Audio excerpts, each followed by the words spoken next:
Senator McLaughlin. Thank you, Chair. Try again. I'm going to have some questions around blackwater events and water health post the floods. So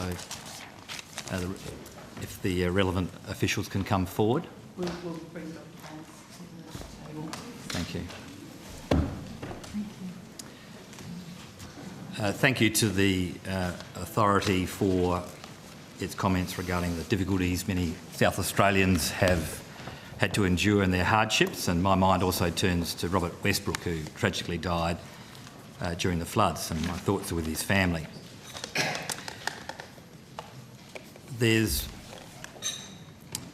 When we last met, we had a series of conversations about the positive benefits of the flooding and for the long term. There's also been a lot of commentary, particularly in my own state, around blackwater events, and I'm interested in the view of the experts here about that, what's causing it, and whether there are any long-term impacts. Yeah, thank you, Senator. Simon Banks, the Commonwealth Environmental Water Holder. Look, blackwater events are a natural part of the system, as I'm sure you're aware.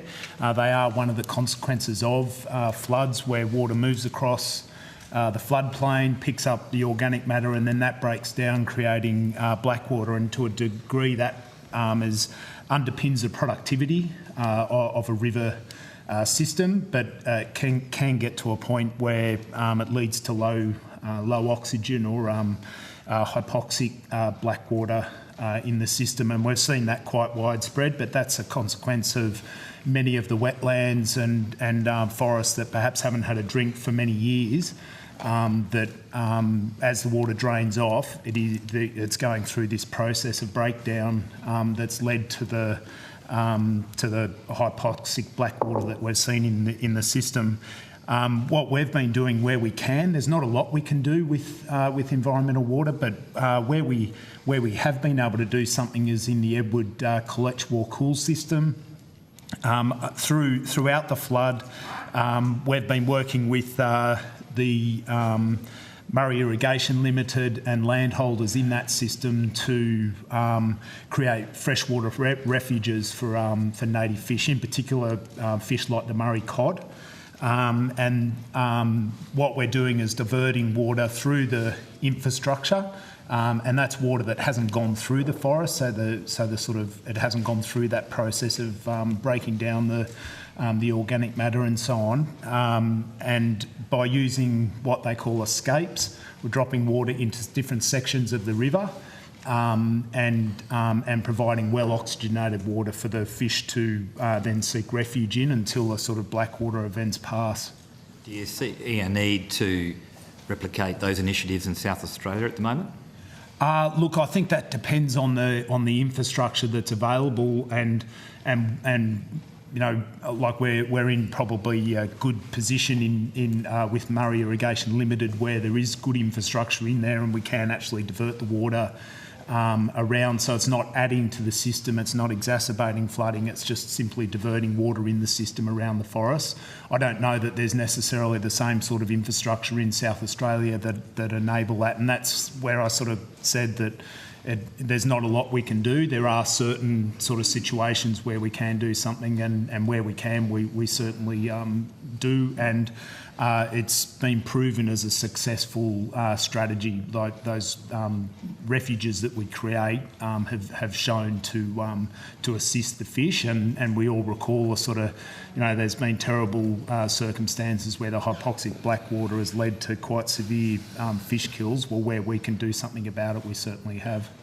Senator, just on South Australia, SA Water installed and they're operating an aeration system at Rufus River, downstream of Lake Victoria, for sort of local fish refuge, and SA Water and ourselves, the MDBA, are sort of monitoring that quite closely. So that is one specific example in South Australia. So you're monitoring that? And with SA Water, yeah. Yes. So if you could just take on notice any other initiatives that we're doing. Very happy I'll let you decide the period, but it's... Very happy to take that on notice, Senator. Thank you. Does your field of vision include marine life, or is that because it's sort of outside the scope of the authority? Because there's been a lot of conversations regarding the consequences of the outflow. Apologies, Senator, I just missed the first part of your question. I'm talking about marine life. Does your field of vision or concern go also to marine life? Or is that sort of, because water's left the river system, it's a South Australian government problem?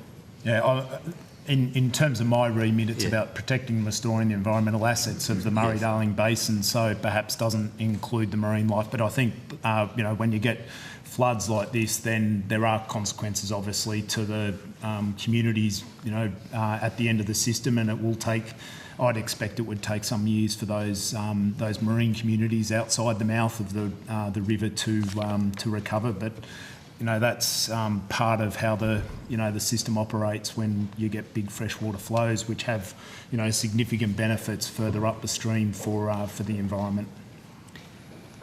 Is there a concern about debris, pesticides and chemicals as a result of the floods, or an increased concern?